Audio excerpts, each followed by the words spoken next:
All right, so the fighting is finally done. The land belongs to Israel. You would think the hardest part is over, right? Well, not so fast. It's really just beginning.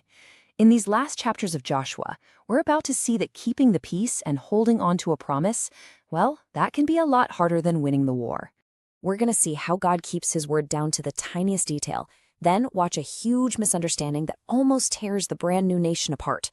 We'll listen in on a leader's final urgent warning and wrap it all up with one of the most powerful challenges ever recorded. So, first up, chapter 21. The land has been divided up among the tribes, but there's one last, really crucial piece of the puzzle that needs to fall into place. Okay, so the land's all carved up, but what about the Levites? Remember, they're the priestly tribe. Their inheritance isn't a plot of land, it's a sacred role. And that required a pretty unique and honestly brilliant solution. And that solution was this. The Levites were given 48 cities, complete with pasture lands. But here's the key. They were strategically located inside the territories of the other tribes. This wasn't just about giving them a place to live. It was about creating a nationwide spiritual network. And you have to appreciate the logic here. By scattering the priestly families, the Kohathites, Gershonites, and Merarites, all throughout the nation, it was basically a guarantee that every single region had direct access to spiritual leaders and teachers of God's law. No one was going to be left out. It was a genius plan. This verse right here, this is basically the mic drop for the entire conquest.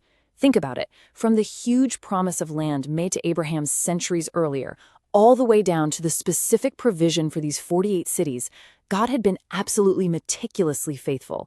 Every single detail came to pass. The work was done. So the big takeaway here is really simple, but it's so profound. The peace and rest that Israel is now enjoying is built on the solid bedrock of God's faithfulness. Every single promise that was kept led directly to this moment of national rest. But, that newfound peace is immediately put to the test. In chapter 22, the nation faces its first major internal crisis. And believe me, it is a powder keg of misunderstanding just waiting for a spark. Okay, so the tribes of Reuben, Gad, and the half-tribe of Manasseh, they honored their commitment, they fought. And now Joshua commends them, he blesses them, and he sends them back to their inheritance on the east side of the Jordan River, loaded with the spoils of victory. So, on their way home, the eastern tribes build this massive altar. When word of this gets back to the tribes on the west side, the reaction is immediate and it is explosive. They assume it's an act of rebellion, a second place of worship, which was forbidden by God. So they gather the army for civil war. That's how seriously they took their religious unity.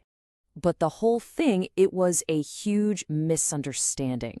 The Western tribes saw a flagrant act of rebellion, a rival altar that spat in the face of God's law. But the Eastern tribes, they built it out of a deep-seated fear of being forgotten, as a memorial to remind their kids that they were one people with those on the other side of the river. And they actually named the altar Ed, which means witness. It was built from a fear that one day their children would be cut off from the rest of Israel. This altar was meant to be a permanent, physical reminder that they were one people serving one God. And thankfully, in the end, communication won out over conflict. Okay, now let's jump forward in time. Years have passed. Joshua is an old man, his life's work is done, and he gathers all of Israel's leaders together for one last urgent message. He starts off by reminding them of their history. And notice, he doesn't say, look at the great battles we won. He says, look at what the Lord, your God, did. He grounds everything in God's power and faithfulness. Now that is a powerful lesson in humble leadership. And from that foundation of God's faithfulness, he issues a really stark warning. See, the danger now isn't an enemy army at the gates. It's the temptation to compromise from within. Blending in with the surrounding culture, as he warns, would be nothing less than a spiritual death trap. And the stakes here could not be higher. Joshua just lays it out plainly. If they break their covenant, that sacred, binding agreement they have with God, the consequences will be severe. The very same God who gave them this good land will take it away. Faithfulness brings blessing, unfaithfulness brings disaster. Simple as that. And now we get to the grand finale. For his final act, Joshua doesn't just gather the leaders, he gathers all of Israel at a place called Shechem to make one last binding promise to God. He walks them through their history one last time, all the way back to Abraham's family who worshipped other gods. And the message is just relentless. From the very beginning, at every single stage, God was the one choosing you, saving you, delivering you. Even your greatest victories, he says, were his, not yours. So after reminding them of everything God has done for them, he lays down the ultimate challenge. He doesn't just assume their loyalty. He demands a clear, conscious choice. Are you going to serve the gods your ancestors worshipped? The gods of the people you just conquered? Or the God who brought you here? And before they can even answer, Joshua makes his own iconic declaration. He doesn't just command them, he leads them. He stakes his entire family's legacy on this choice. It is, without a doubt, one of the most powerful statements of personal faith in the entire Bible. Well, inspired by their leader, the people rise to the occasion and publicly declare their allegiance.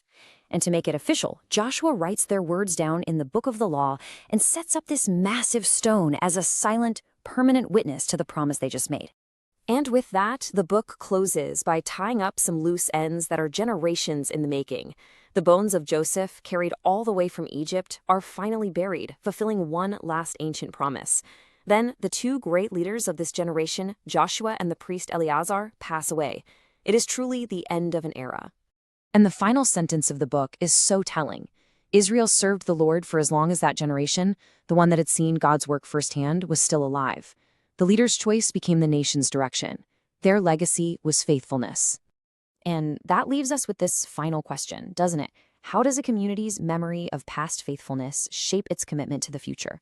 How should our own stories of deliverance and provision impact the choices we make today?